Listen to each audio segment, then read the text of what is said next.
بسم الله الرحمن الرحيم. الحمد لله وكفى وسلام على عباده الذين اصطفى. أما بعد رب اشرح لي صدري ويسر لي أمري واحلل عقدة من لساني يفقه قولي. رب زدني علما. ناظرین کرام، السلام علیکم ورحمۃ اللہ وبرکاتہ۔ تفسیر قرآن کے اس خوبصورت، حسین اور دلکش پروگرام میں ہم آپ کا خیر مقدم کرتے ہیں۔ اہلا وسہلا مرحبا بکم۔ سورہ بقرہ کی آیت نمبر 185 سے متعلق گفتگو چل رہی تھی کہ اللہ رب العالمین نے قرآن کریم کا نزول فرمایا رمضان میں۔ اس لیے قرآن کریم کا نزول رمضان میں ایک عظیم اہمیت کا حامل ہے۔ وہ قرآن جس نے دنیا والوں کو تاریکیوں سے نکال کر اسلام کی روشنی میں لا کھڑا کیا، جس نے پوری دنیا کو بے چینی اور پریشانی سے نکال کر آسانی کا راستہ دکھلایا، قوموں کے ظلم و ستم سے نکال کر اسلام کی ٹھنڈی چھاؤں میں جگہ دی۔ امام ابن کثیر رحمۃ اللہ علیہ فرماتے ہیں کہ پورے مہینوں میں اللہ تعالیٰ نے رمضان کے مہینے کو فضیلت دی ہے، اس لیے کہ یہ قرآن کا مہینہ ہے، اس لیے کہ رمضان کا مہینہ ہے، اور نزول قرآن یہ سب سے عظیم ترین کتاب ہے جو اللہ کا کلام ہے۔ واضح ہو کہ بادشاہوں کا کلام کا بادشاہ ہے، لہذا وہ عظیم قرآن جو کسی پہاڑ پر اتار دیتا، پہاڑ ریزہ ریزہ ہو جاتا، اللہ کے خوف سے ٹکڑے ٹکڑے ہو جاتا، اس قرآن کو اللہ نے رمضان میں اتارا ہے۔ اس اعتبار سے رمضان کی اہمیت ہے، جبکہ احادیث صحیحہ کی روشنی میں یہ بات واضح ہے کہ دوسرے آسمانی صحیفے اور آسمانی کتابیں بھی رمضان میں نازل ہوئے۔ آئیے امام احمد بن حنبل رحمۃ اللہ علیہ کی روایت آپ کی خدمت میں پیش کرتا ہوں۔ امام احمد بن حنبل رحمۃ اللہ علیہ نے اپنی مسند میں صحیح سند کے ساتھ واصلہ بن اسقع صحابی رسول رضی اللہ عنہ سے روایت کیا ہے کہ اللہ کے رسول صلی اللہ علیہ وسلم نے ارشاد فرمایا، انزل صحف ابراہیم فی اول لیلۃ من رمضان۔ ابراہیم علیہ السلام پر جو صحیفے نازل ہوئے وہ رمضان کی پہلی رات میں نازل کیے گئے۔ وَأُنزِلَتِ التَّوْرَاةُ لِسِتٍ مَضَيْنَ مِن رمضان، اور تورات یہ 6 رمضان کو نازل ہوا۔ وَالْإِنجِيلُ ل13 خلت من رمضان، اور انجیل 13 رمضان کو نازل ہوا۔ وَأُنزِلَ الْقُرْآنُ ل24 خلت من رمضان، اور قرآن کریم کا نزول 24 رمضان کو، یعنی 24 رمضان تھا لیکن رات 25ویں تھی، یعنی طاق رات میں نازل ہوا۔ لوح محفوظ سے سمائے دنیا پر اللہ تعالیٰ نے قرآن کو نازل فرمایا لیلۃ القدر میں، جو 25ویں طاق رات تھی، اس روایت کی روشنی میں۔ اسی لیے اللہ کے نبی صلی اللہ علیہ وسلم قرآن کریم کا دور کیا کرتے جبریل علیہ السلام کے ساتھ رمضان کی راتوں کے اندر۔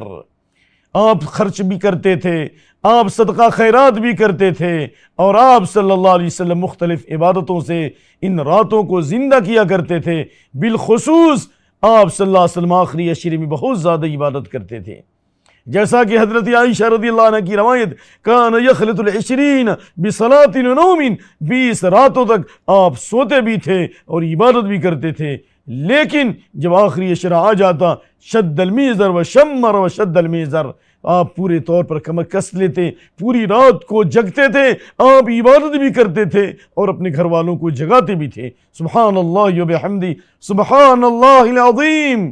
امام ابن رجب رحمۃ اللہ علیہ فرماتے ہیں کہ رمضان کی راتوں میں قرآن کریم کی تلاوت کا اہتمام کرنا یہ زیادہ مناسب ہے اور دل کو فارغ کرنے والا ہے، کیونکہ دنیا کی مشاغل سے انسان خالی ہو جاتا ہے، دل اللہ کی طرف متوجہ ہوتا ہے، خوف و خشیت سے انسان کا قلب معمور ہوتا ہے، اور دل اس لائق ہوتا ہے کہ قرآن کریم پر تدبر کرے، اللہ رب العالمین نے جو واقعات بتائے ہیں ان کے انجام پہ غور کرے اور قرآن سے عبرت حاصل کرے، نصیحت حاصل کرے، قرآن سے دلوں کو زندگی ملے، قرآن سے زندگی میں انقلاب آئے، قرآن کی لذت انسان اپنے جسم اور روح میں محسوس کرے اگر وہ قرآن کریم کو رمضان کی راتوں میں پڑھتا ہے اور اس پر تدبر کرتا ہے۔ اور کیوں نہیں کہ رب العالمین فرماتا ہے سورہ مزمل کی آیت نمبر 6 میں، ان ناشیۃ اللیل ہی اشد وطئا واقوم قیلا، رات کا قیام یہ نفس کو رودنے والا ہے، خواہشات کو رودنے والا ہے، اور تدبر کے لیے، قرآن پر غور فکر کرنے کے لیے یہ زیادہ مناسب وقت ہے۔ اس لیے محمد بن جریر طبری رحمہ اللہ کی روایت کے مطابق ابن عباس رضی اللہ عنہ کا یہ قول قابل ذکر ہے کہ اللہ تعالیٰ نے لوح محفوظ سے بیت العزہ سمائے دنیا پر ایک ساتھ پورا قرآن اللہ نے اتارا لیلۃ القدر میں، وہی لیلۃ مبارکہ ہے، اور لیلۃ القدر لیلۃ مبارکہ وہی رمضان میں ہے۔ لیلۃ القدر میں اتارا جو لیلۃ مبارکہ بھی ہے، اور یہ رمضان کی راتوں میں سے عظیم ترین رات ہے کہ ایک رات کی عبادت 1000 مہینے کی عبادت سے افضل ہے، یعنی 83 رات کی عبادت سے افضل ہے۔ ناظرین کرام، نبی کریم صلی اللہ علیہ وسلم رمضان کی راتوں میں بہت زیادہ عبادت کیا کرتے تھے، قرآن کریم کا دور بھی کرتے تھے، اور آپ لمبا قیام، لمبا رکوع، لمبا سجدہ بھی کیا کرتے تھے۔ صحیح مسلم کتاب الصلاۃ 1783 نمبر کی حدیث ہے، حضرت حذیفہ بن یمان روایت کرتے ہیں کہ آپ صلی اللہ علیہ وسلم نے رمضان کی راتوں میں سے ایک رات میں قیام فرمایا۔ آپ نے پہلی رکعت میں سورہ بقرہ پڑھی، اس کے بعد سورہ نساء پڑھی، اس کے بعد سورہ آل عمران پڑھی۔ آپ صلی اللہ علیہ وسلم جب رحمت کی آیت سے گزرتے تھے تو اللہ سے سوال کرتے تھے، اور عذاب کی آیت سے گزرتے تھے تو اللہ سے پناہ طلب کرتے تھے، یہاں تک کہ صبح صادق کے ساتھ آپ صلی اللہ علیہ وسلم نے فجر کی 2 رکعت نماز پڑھی، پھر بلال نے آ کر کے آپ صلی اللہ علیہ وسلم کو خبر دی، نماز کے بارے میں بتایا کہ نماز کا وقت ہو چکا ہے۔ یہ نبی صلی اللہ علیہ وسلم کا اہتمام تھا، یہ نبی کی سنت تھی۔ اسی طرح امام ابو داؤد رحمہ اللہ نے صحیح سند کے ساتھ ابو ذر رضی اللہ عنہ سے روایت کیا کہ نبی صلی اللہ علیہ وسلم نے 23ویں طاق رات میں آپ نے 1/3 رات تک نماز پڑھائی، اور 25ویں طاق رات کو آدھی رات تک نماز پڑھائی۔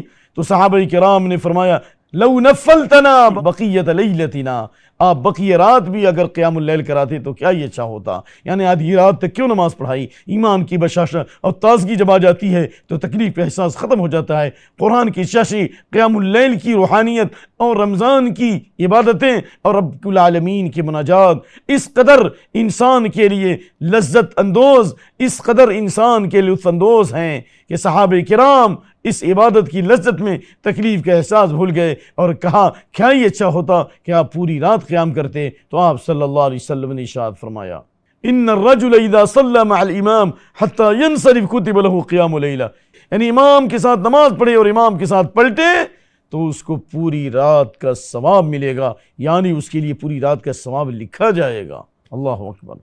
سنن ابی داؤد حدیث نمبر 180 باب قیام اللیل۔ اسی لیے امام احمد بن حنبل رحمۃ اللہ علیہ اس حدیث پر عمل کرتے تھے، اور جب تک امام نماز ختم نہیں کرتا اور امام نہیں پلٹتا تھا، حضرت امام احمد بن حنبل رکے رہتے تھے اور امام کے جانے کے بعد مسجد سے نکلتے تھے۔ وللہ الحمد، اللہم انا نسألک من فضلک۔ اور بعض سلف نے کہا کہ جس نے آدھی رات قیام کیا اس نے پوری رات قیام کیا، اسی حدیث کی روشنی میں۔ اور عبداللہ بن عمر بن عاص نبی صلی اللہ علیہ وسلم سے روایت فرماتے ہیں، سنن ابی داؤد اور دوسری سنن کی روایتوں میں یہ موجود ہے قوی سند کے ساتھ، من قام بعشر آیات لم یکتب من الغافلین، جو 10 آیتیں تہجد میں پڑھے گا وہ غافلوں میں نہیں لکھا جائے گا۔ ومن قام بمئۃ آیہ کتب من القانتین، اور جو 100 آیتوں کے ذریعے قیام کرے گا وہ اطاعت گزاروں میں لکھا جائے گا، اللہ اسی دین پر استقامت نصیب فرمائے گا۔ ومن قام بألف آیہ کتب من المقنطرین، اور جو 1000 آیت پڑھے گا وہ مقنطرین میں لکھا جائے گا، یعنی اللہ تعالیٰ اس کے لیے دنیا اور آخرت کا خزانہ جمع کر دے گا، ان لوگوں میں شامل ہوگا جس نے دنیا اور آخرت کے خزانے جمع کر لیے، جس نے بھلائی کے خزانے جمع کر لیے۔ ناظرین کرام، نبی صلی اللہ علیہ وسلم کا عمل آپ کے پاس ہے، سلف صالحین رمضان کس طرح گزارتے تھے، کس طرح عبادت کرتے تھے۔ انشاءاللہ العزیز ہم جلد ہی آپ کی خدمت میں حاضر ہوتے ہیں، تھوڑے وقفے کے لیے آپ سے رخصت ہو رہے ہیں، تب تک کے لیے اجازت دیجیے۔ وباللہ توفیق، والسلام علیکم ورحمۃ اللہ وبرکاتہ۔